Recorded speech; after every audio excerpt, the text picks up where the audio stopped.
Le Soleil tourne plus vite à son équateur qu'aux plus hautes latitudes.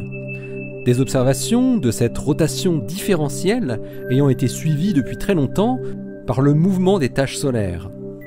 Jusqu'à aujourd'hui, on n'avait jamais observé une telle rotation différentielle sur d'autres étoiles. Mais grâce à des mesures d'astérosismologie obtenues avec le télescope Kepler, le phénomène a été identifié sur une grosse dizaine d'étoiles similaires au Soleil. Ça se passe là-haut, par Eric Simon.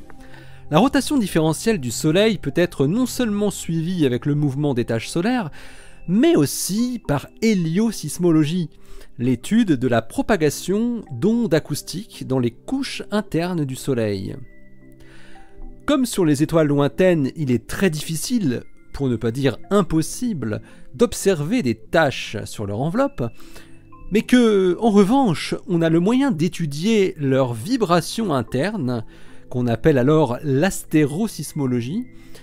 L'idée était tentante d'exploiter ce phénomène pour tenter de déceler la présence d'une rotation différentielle sur d'autres étoiles que le Soleil.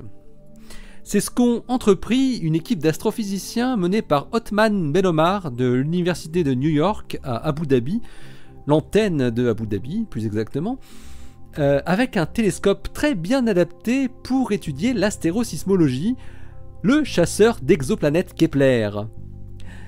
Aussi étonnant que cela puisse paraître, la recherche d'exoplanètes par la méthode du transit de la planète devant l'étoile, et l'astérosismologie ont un point commun. Il s'agit dans les deux cas d'étudier d'infimes variations de luminosité d'une étoile, et ce, pendant une longue durée. Les données primaires sont les mêmes, mais l'analyse est toute différente. Les astrophysiciens ont donc scruté une quarantaine d'étoiles du type solaire à la recherche d'oscillations qu'ils pourraient décomposer en plusieurs fréquences caractéristiques d'ondes acoustiques se propageant dans l'enveloppe stellaire, ce qui pourrait donner des indications de rotation différentielle.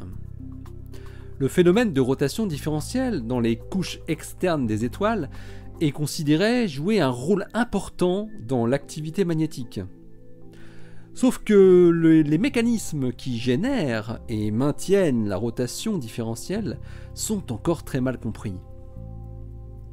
Sur les 40 étoiles observées, Ben Omar et ses collaborateurs trouvent ainsi 13 étoiles montrant une rotation variable entre l'équateur et les hautes latitudes. Pour la plupart d'entre elles, l'équateur tourne 2 fois plus vite que la région à 45 degrés. Cette amplitude de la différence de vitesse de rotation est bien plus élevée que ce que l'on attendait. Pour comparaison, pour le Soleil, l'équateur tourne 11% plus vite que les régions à 45 degrés et 30% plus vite que les régions polaires.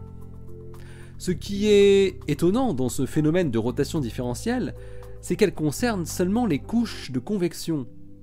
En dessous de ces couches, on sait que le Soleil se comporte comme un corps solide en rotation, donc uniforme à toutes les latitudes.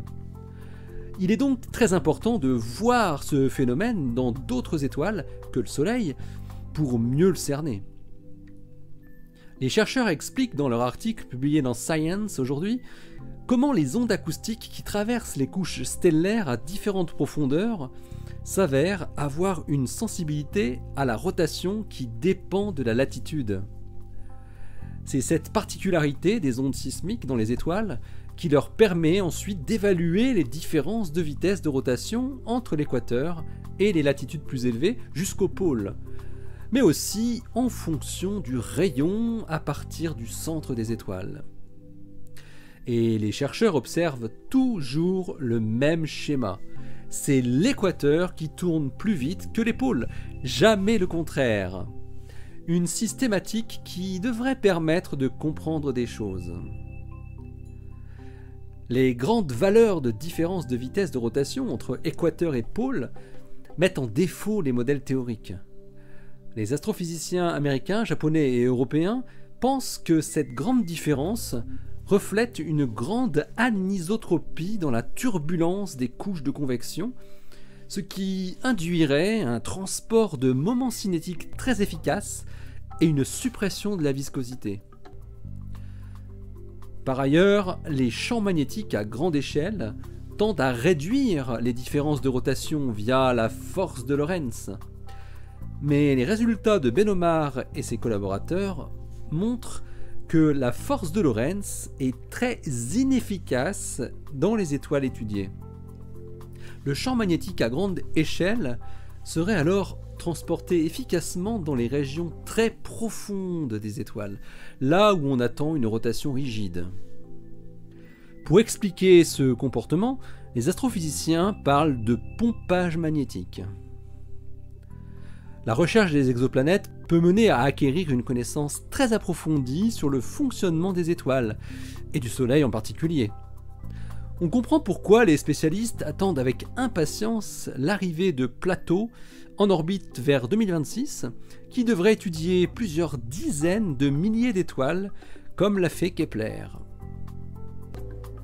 Allez, d'ici la prochaine, portez-vous bien, restez bien les yeux vers le ciel et les pieds sur terre. Oui, c'est mieux. Allez, salut.